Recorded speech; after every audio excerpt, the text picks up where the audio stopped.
नमस्कार दोस्तों, study IQ ला के प्रोफेशनल यूट्यूब चैनल पे आपका एक बार फिर से स्वागत है।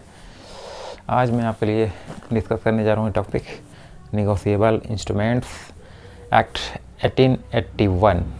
तो आपको उसके बारे में जानकारी पता ज़रूर होगी। यदि नहीं पता होगी तो इस वीडियो के अंत तक बने रहिएगा और चैनल पर नए हो तो चैनल सब्सक्राइब जरूर कर लीजिएगा। तो चलिए वीडियो को शुरू करते हैं। तो निगोशिएबल इंस्ट्रूमेंट्स का जो 138 सेक्शन है वो बेहद ही इम्पोर्टेंट है और एग्ज़ाम पॉइंट ऑफ व्यू से भी काफ़ी इम्पोर्टेंट, उसमें हमेशा क्वेश्चन पूछे जाते हैं।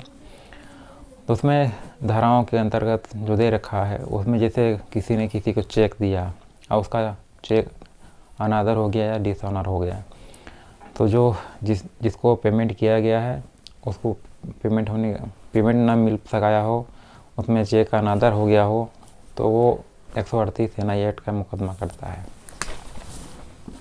138 NI एक्ट, इसके तहत वो मुकदमा करता है। तो उसमें क्या होता है कि लोगों को लगता है कि ये छोटा मोटा मुकदमा है, ये आराम से सलट जाएगा, कोई बहुत बड़ी प्रॉब्लम नहीं है, चेक ही तो है, कौन सी बड़ी चीज़ है भाई। चेक है, चेक आपने दिया और उसने लगाया बैंक में, और बैंक में जाने के बाद डिसऑनर हो गया, अनअदर हो गया, तो उसका खामियाजा भुगतना भी आप ही को पड़ेगा।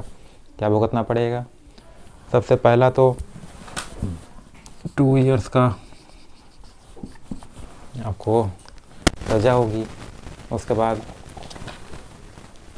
2 गुना 2 टाइम्स मीन्स यदि आपका 1 लाख है तो आपको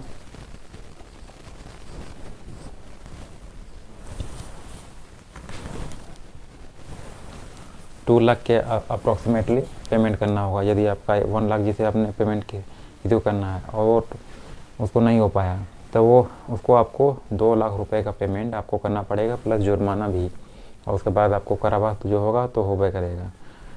तो आप अक्सर देखते होंगे कि कोर्ट में जो NI एक्ट का मुकदमा चलता रहता है, तो लोग कई महीने लगा देते हैं।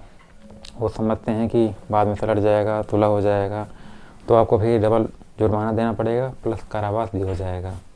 तो इसको अपने माइंड मेकअप में करके चलिए। यदि आपको आपने किसी से को दे दिया है और बाई मिस्टेक से हो गया है तब तो कोई प्रॉब्लम नहीं है, अपना आपस में समझ के अपना कर सकते हैं। लेकिन आप जानबूझ के ऐसा कर रहे हैं तो आपको ये सब चीज़ें करनी पड़ेंगी। आपको 2 साल की सज़ा में हो जाएगी, उसके बाद आपको ये जुर्माना देना पड़ेगा। तो ये सब आपको ध्यान में रखना है कि 138 NI एक्ट का जो मुकदमा होता है निगोशिएबल इंस्ट्रूमेंट्स में बहुत इंपॉर्टेंट चीज़ें हैं। अपनी डेली लाइफ में आप हमेशा चेक का इस्तेमाल करते हैं, तो चेक का किसी को आपको दे रहे हैं तो आपके जो अकाउंट में है उतना बैलेंस होना चाहिए, ताकि वो चेक लगाए तो उसका जो पैसा है वो उसके अकाउंट में डिपॉजिट हो सके। यह ना कि चेक लगाने के बाद डिसऑनर हो जाए, उसके बाद आप फिर कोर्ट कचहरी के चक्कर लगाएं, फिर डबल पेमेंट भी करें और 2 साल की सज़ा भी भोगें। तो ये सब ध्यान में रखिएगा अपनी लाइफ में कि ये बहुत सी ज़रूरी चीज़ें हैं हमेशा, क्योंकि बड़े अमाउंट आजकल चेक से ही निकल रहे हैं। छोटे अमाउंट भले ही आप विड्रॉल करके आप निकाल सकते हैं 20,000, 25,000, 50,000 तक, क्योंकि ज़्यादा अमाउंट की चीज़ें चेक के द्वारा ही निकाली जा रही हैं, क्योंकि आजकल फर्जीवाड़ा बहुत ज़्यादा हो गया है। अमाउंट लोग एक दूसरे का फर्जी चीज़ें करके निकाल लेते थे, उसी को रोकने के लिए चेक का सिस्टम किया गया है ताकि ये सब चीज़ें हो सकें। तो वीडियो पसंद कैसी आई तो चैनल को सब्सक्राइब जरूर कर लीजिएगा और वीडियो को हमेशा बने रहिएगा। धन्यवाद।